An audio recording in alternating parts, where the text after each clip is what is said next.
தந்தை மகன் தூய ஆவியாரின் பெயராலே ஆமீன். பரிசுத்த ஆவியே வாரும். இந்த நேரத்திலே நம்முடைய ஆன்மாவையும் நம்முடைய உடலையும் தூய்மையாக்கி நம்முடைய காதுகளையும் நம்முடைய உள் பார்வையும் தெரிந்து ஆண்டவர் இயேசுவை பின்தொடர, அவரையே நேசிக்க, அவரையே பற்று கொண்டு வாழ நமக்கு தேவையான வல்லமையும் திறமையும் ஆற்றலையும் தந்தருளுமாறு அவருடைய திருப்பெயரால் மன்றாடுகிறோம். ஆமீன். அன்புக்குரிய சகோதர சகோதரர்களே, இன்று இந்த திருவெளிப்பாட்டின் கடைசி ஞாயிறு 34ஆம் ஞாயிறும் தாய் திருச்சபை இந்த ஞாயிறை அகில உலகத்தின் அரசரான ஆண்டவர் இயேசு கிறிஸ்துவின் பெருவிழாவையாக சிறப்பித்து கொண்டிருக்கின்றது. அன்புக்குரிய சகோதர சகோதரர்களே, எத்தனையோ அரசர்கள் இந்த உலகத்திலே பிறந்தார் இறந்தார். ஆனால் அவரை உலகம் நினைக்கவில்லை. மாறாக பிறர் வாழ வேண்டும் என்று பிறந்து பிறருக்காகவே நலன்களையே செய்து மிகவும் கொடூரமான சிலுவை மரணத்தை ஏற்றுக்கொண்டு சிலுவையில் அறைக்கப்பட்டு மறைந்தாலும் உயிர்த்தெழுந்து வல்லமையோடு திரும்பி வந்து நேர்மையாளரை தன்னுடைய தந்தைக்கு ஒப்படைக்கின்ற உண்மையான அரசர் ஆண்டவர் இயேசு என்கின்ற உண்மையை இன்று தாய் திருச்சபை உலகத்திற்கு வெளிப்படுத்தி கொண்டிருக்கின்றது. இன்றைய முதலாவது வாசகத்தில் நாம் பார்க்கின்றோம் எவ்வாறு ஆண்டவரை கூறுகின்றார். நானே என் ஆடுகளை தேடி வருகிறேன், நானே என் ஆடுகளை வெவ்வேறாக பிரித்து தேவையான நியாயத்தை நான் அளிக்கின்றேன். ஏறக்குறைய 10 முறை ஆண்டவர் கூறுகின்றார், நானே என் ஆடுகளை நான் தேடுகின்றேன், நானே என் ஆடுகளை நான் மேய வைக்கின்றேன், அவருக்கு தேவையான உணவை நான் அளிக்கின்றேன். ஏறக்குறைய 10 முறை ஆண்டவர் கூறுகின்றார். அன்புக்குரிய சகோதர சகோதரிகளை, இன்று நாம் பார்க்கின்ற ஆயர்கள், நம்முடைய தலைவர்கள், நம்முடைய நாட்டு தலைவர்கள், நம்முடைய சமூக தலைவர்கள், எவ்விதமான நாம் ஆயர்களை தலைவர்களை நாம் பார்த்து கொண்டிருக்கின்றோம். மக்களால் தேர்ந்தெடுக்கப்பட்டவர்களே அந்த மக்களை கொடுமைகரமாக அவர் பார்த்து கொண்டிருக்கின்றார். சில பேருக்கு ஒரு விதமான நியாயம், இன்னொரு சில பேருக்கு இன்னொரு விதமான நியாயம்.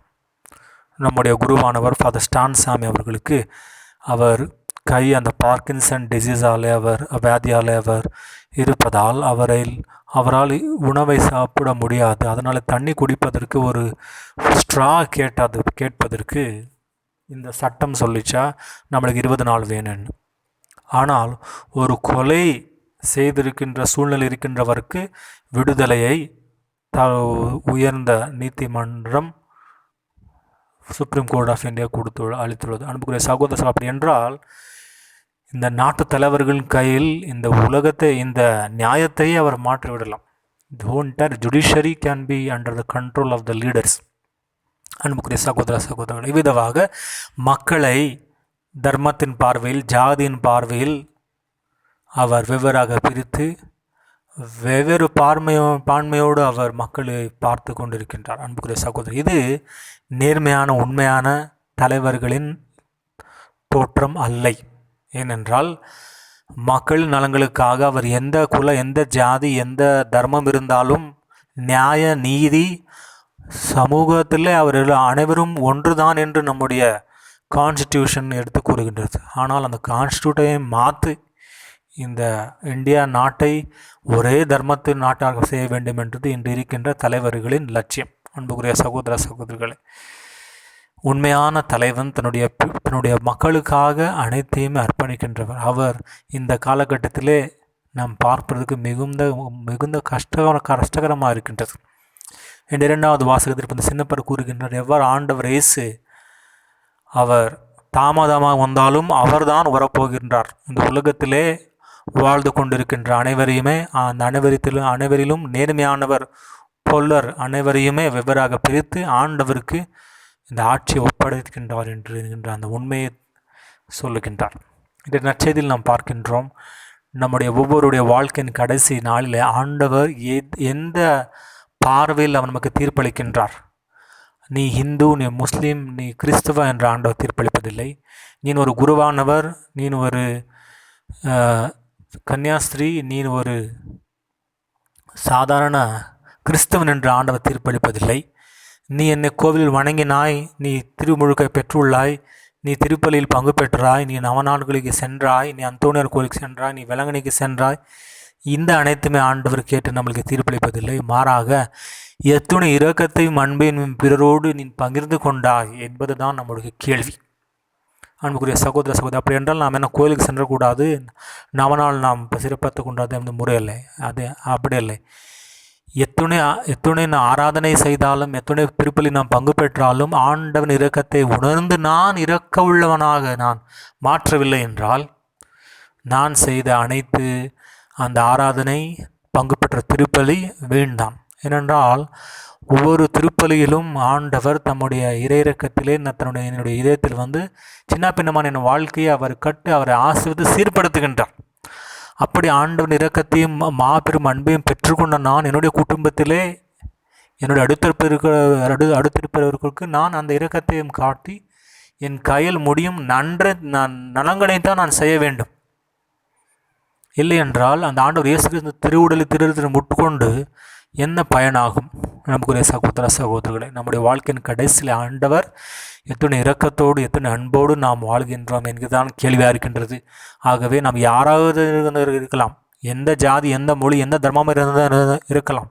ஆண்டவர் இயேசுதான் அனைவருக்கும் தீர்ப்பளிக்கும் அரசர். அவர் கேட்கின்ற கேள்வி இந்த உலகத்தில் இருக்கின்ற அனைவரும் இதயத்தில் எழுகின்ற கேள்வி. ஏனென்றால் விடுதலை நூல் 34 அதிகாரம் 6வது வசனம் கூறுகின்றது, ஆண்டவர் இரக்கமும் பரிவும் பெருமைமிக்க கடவுள், சினம் கொள்ள தயங்குபவர், தலைமுறையிடம் அவர் அன்பை காட்டுகின்றவர்.